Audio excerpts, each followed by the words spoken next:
这绝对是周星驰牺牲最大的一个镜头。后面那份乱狗一通，他母亲那是谁连鞋子都不穿。不要叫了，大家都是身不由己。谁这么嚣张啊？你这狗贼！是我，你好吗？取你狗命！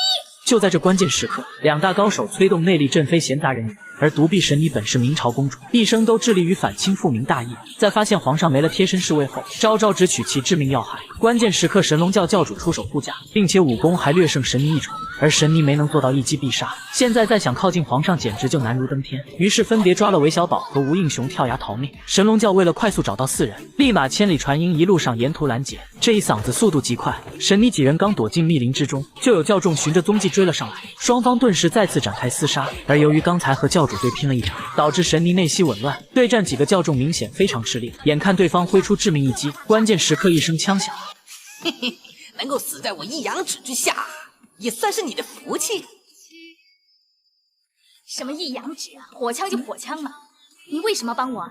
小宝立马亮出脚上清明2字，正所谓左反复右清明，是反清复明天地会的统一标配。接着小宝又拿出青木堂堂主令牌，表明自己是天地会的卧底。见神尼不再怀疑，并察觉他和陈近南关系匪浅后，小宝赶紧趁机拉拢关系，说自己是陈近南的亲传弟子。说完对着神尼一通彩虹屁吹捧，随后扑通一声跪在地上，恳求神尼将他收为徒弟。但他说这话的时候，全程360度无死角地盯着阿珂，任谁也知道他拜师是假，泡妞是真。不久后，几人来到一家客栈，没想到这里早已经被官府设伏。风韵犹存的老板娘更是由多隆这个马屁精乔装打扮，那些第一次看到他颜值身材的客人，一个个差点将隔夜饭都给哕了出来。小宝几人进来后，神尼封住吴应熊的聋哑穴道，然后嘱咐小宝等下巡查周围，看看有没有可疑之处。结果神尼前脚刚回房休息，小宝就彻底放飞自我，嬉皮笑脸的靠近向阿珂示好，但奈何对方早就看他十分不爽，当即一顿冷眼加鄙视将其骂走。为避免尴尬，小宝只得低头离开，不料却迎头撞上了一对大灯。抬头一看，心中顿时一阵翻江倒海。魏大人，你真是男人中的男人啊！哎呀，真受不了你！我老早就搞定那个老尼姑了，之所以跟到这里来，是想得到……哇，大人真是品味非凡呢，连老尼姑都想得到啊！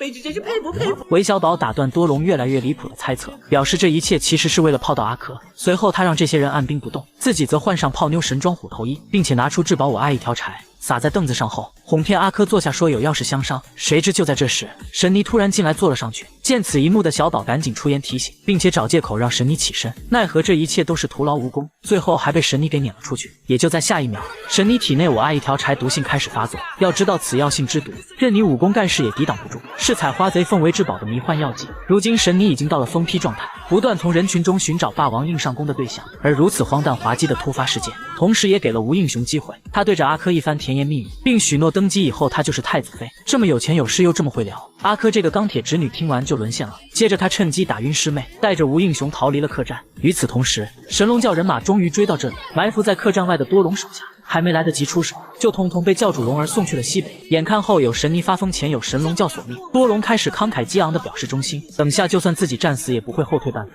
一番话说的韦小宝倍感欣慰，结果还没来得及高兴，多隆就提着剑把他给出卖了。你这个慢情人，没义气，慢有求荣。不是韦大人，有时候一个人死总好过2个人一起死嘛。教主，冤有头债有主，你要的人我给你找来了。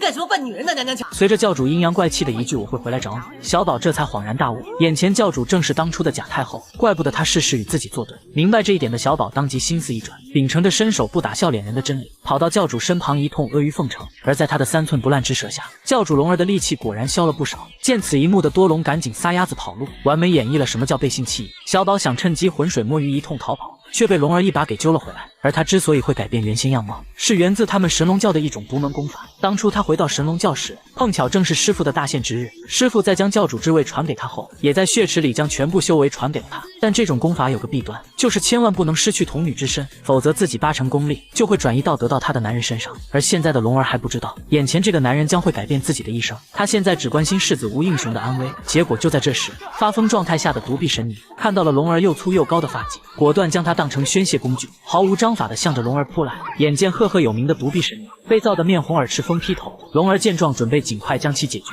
结果一交手才发现自己大意了。此时的神尼力大无比，当即用佛尘勾住龙儿脚腕，并且趁机一口咬在了他小腿之上。这种不要命的打法令龙儿也心生忌惮，虚晃一招后抓起小宝飞身离去。不久后，两人来到河边清洗伤口，随后龙儿让小宝扶自己起来。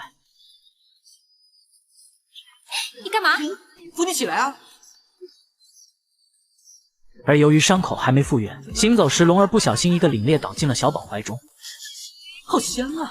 她身上散发出的童女体香，顿时让小宝意乱情迷。龙儿长这么大还是第一次和男人靠这么近，作为女人，面对夸奖她也会害羞。可奈何眼前这个老六曾3番5次坏了自己好事，于是为了惩罚他，龙儿把他当作拉车的牛马。他手持长鞭不停鞭打，在路人不解嘲笑的眼神中，两人走走停停回到了神龙教总坛。得知这一消息后，吴应雄和他师傅冯锡范前来祝贺。可当龙儿喝下接风酒后，两师徒态度当即180度转变。冯锡范怒斥神龙教持功自傲，这次来就是要将其彻底铲除，并且还表示龙儿刚才酒中放了天下第一奇毒，